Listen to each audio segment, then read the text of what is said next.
Hey everyone! Welcome back to my channel, or welcome if you're new. I'm Amy, and this week we're going to be making meatball subs from a Cook's Country magazine, which is associated with the show on America's Test Kitchen. However, this recipe does not include making the hoagie rolls, so we're definitely going to do that first. And let me tell you, these are the best hoagie rolls I've ever had. Most of the time, hoagie rolls are just too dense, they're really dry, and they're just tough. But these are soft and chewy and so flavorful. So let's get cooking.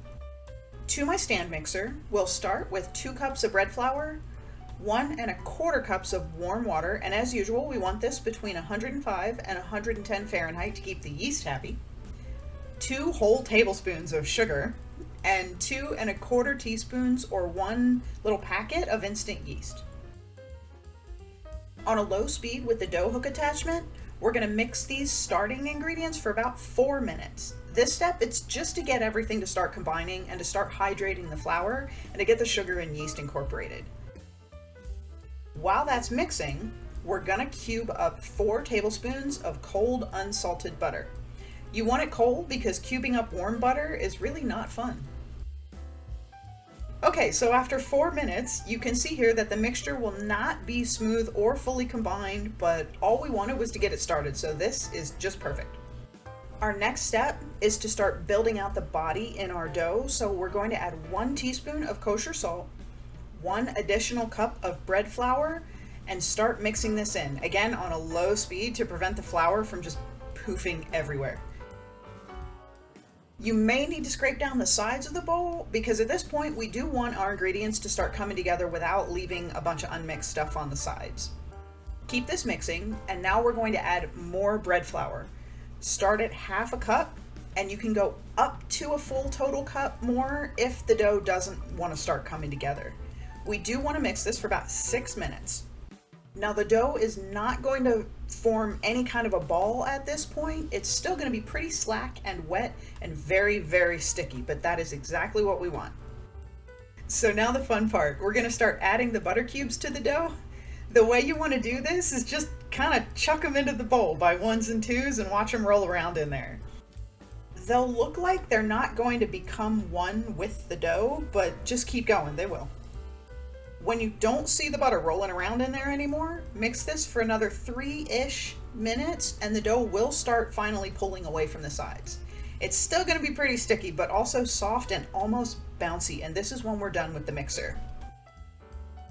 Next, grab a big bowl, coat it with some oil, and then get your incredibly sticky dough from the mixer bowl to the oil bowl. You'll probably need a spatula to get this out. Then roll the dough around so it's got a nice coating of oil all over it. Cover the bowl and set this aside to rise until it doubles in size, which could take about 45 minutes to an hour. When the dough has doubled, we'll need to flour a surface. We don't want to get too heavy-handed with the flour, just enough to keep the dough from sticking. Then we're going to grab our big bowl and check out that dough. And what are we going to do? We're going to punch it until it's not floofy anymore and turn it out onto our floured surface. And now we're going to turn this dough from a big lump into hoagie rolls. I made this uneven dough lump into a rough ball to just make it easier to chop up. You can cut this into anywhere from 4 to 8 rolls. I want sort of medium-sized rolls, so I'm doing 6. I cut the big dough lump into 6 roughly equal pieces, and now we're going to shape our rolls. I started by making one of these pieces into another rough ball, since this will be easier to roll into a longer kind of hoagie shape. Then I just rolled this out with my hands. You're not going to need a rolling pin. This dough is very, very soft.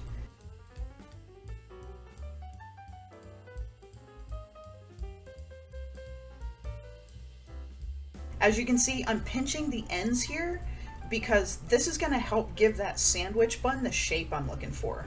I want the rolls to be kind of fatter in the middle and then taper a little on the ends. We're going to do this for all of our smaller little dough balls. While you're rolling these out, place them on a parchment-lined baking sheet, and I would not recommend putting more than maybe 4 per baking sheet because these are going to rise and expand and we want them to have space to be able to do that. I put 3 per sheet and that worked great. Now cover these with either some plastic wrap that is sprayed with oil and put the oil side down to prevent sticking, or use a nice damp kitchen towel. These need to double again, which could take about 30 to another 45 minutes. So now that our rolls are on their second rise, it is time to start working on our meatballs and sauce. And the amount of time the rolls need should be just about right. But I do need to make a substitution because I totally forgot to put some crushed tomatoes on my grocery order. I did have some whole tomatoes and sauce though in my pantry luckily, and I can make crushed tomatoes really easy with these. So we're gonna grab a food processor and just dump this whole can in. Then just pulse this until you get the right consistency. Not fully pureed, but not large chunks of tomato either. And now we have our crushed tomatoes. Next, we're gonna mince up 4 cloves of garlic and set these to the side as well because we need these for the sauce and for the meatballs. I shredded up about 3/4 of a cup of Parmesan cheese as well and forgot to hit record. And also measured out 3/4 of a teaspoon of oregano. Measuring out the spices and small ingredients like that ahead of time makes everything way easier when you're cooking, especially if you're making a couple things at once. You're also going to want to preheat your oven at this point to 375 so it's ready when the rolls are ready. Now we're going to start some prep for our meatballs. Add 3/4 of a cup of panko breadcrumbs to a medium-sized bowl and pour in 3 tablespoons of milk. Then take a fork and mash those breadcrumbs into the milk. We want our panko to soak up that milk and make like a paste. This is called a panade, and this coats the meat when we mix our meatball mixture together, and it keeps the meatballs much more tender and juicy than just adding breadcrumbs by themselves, because just breadcrumbs all by themselves can actually dry out your meatballs. When we have that mashed up, let this sit aside, and that'll let the panko soak up all that milk. We're also going to whisk up 1 egg, just a light whisk. We don't need it to be whipped or anything. Yeah, so the rolls doubled really quick, so we're gonna get these in the oven now. We decided to put a small score or slice on 3 of these and not on the other 3, so you can see how scoring affects the bread when it cooks. I baked these for 19 minutes at 375 and they turned out so beautiful. You'll see, they're fabulous. Okay, back to other stuff. In a large broiler safe pan, this one's stainless steel, add 1 tablespoon of oil, I'm using olive oil, and heat it up over medium heat. When the oil is nice and shimmery, add half of our minced garlic. Stir this constantly so it doesn't burn, because garlic gets really bitter if it burns. Cook this just until it gets fragrant, about 20 to 30 seconds, and then pour in the crushed tomatoes. If you made yours in a food processor like me, make sure to scrape all that tomatoey goodness out. But if you were more prepared and got a 28-ounce can of crushed tomatoes, then just dump that whole can in now. Give this a good stir so the garlic gets all mixed into the sauce. And now we're going to add our seasonings. Add half a teaspoon of salt, half a teaspoon of red pepper flakes, or skip this if you don't want any heat, and a 1/4 teaspoon of sugar. Give this a good stir again to get those all mixed in, and then let this simmer on medium-low, stirring it occasionally for 10 minutes. While that sauce is simmering, let's go finish up these meatballs. The panko has soaked up all that milk, and we're going to give this another really good mash so it's kind of like a paste. Next, we'll add our ground beef, and per the recipe you need 1 pound. I think I've got about 1.5 pounds here, but it turned out just fine with a little extra meat. Pour in the egg and the 3/4 teaspoon of oregano. Now we want our shredded or grated Parmesan cheese, and we definitely want all of that. Add the remaining half of our minced garlic, 3/4 teaspoon of salt, and a 1/4 teaspoon of black pepper, although I'm just eyeballing that here. Now get in there with your hand and mix this all up. Okay, so if you really don't like that idea, you can just use a glove, but it's easier to do this with your hand than using a spoon or a spatula. We want this mixed really well so we don't have any clumps of like unseasoned meat, panko milk paste, or egg hanging out in there. And my timer went off. To know for sure if these rolls are done, stick them with a thermometer and they should read between 200 to 205 Fahrenheit. And here you can see what scoring this bread does. The ones we scored look much nicer. They rose more in the oven. The ones we didn't score still tasted amazing, but the scored ones just look so much more like a hoagie roll, and they're definitely prettier. Okay, back to the beef. Let's make these meatballs. You can use a spoon to make these really uniform if you want to, but I'm just pulling out some of the ground beef mixture making meatballs. I just went with what looked like a nice size for sandwiches, so nothing really huge. The recipe says about 3 tablespoons each.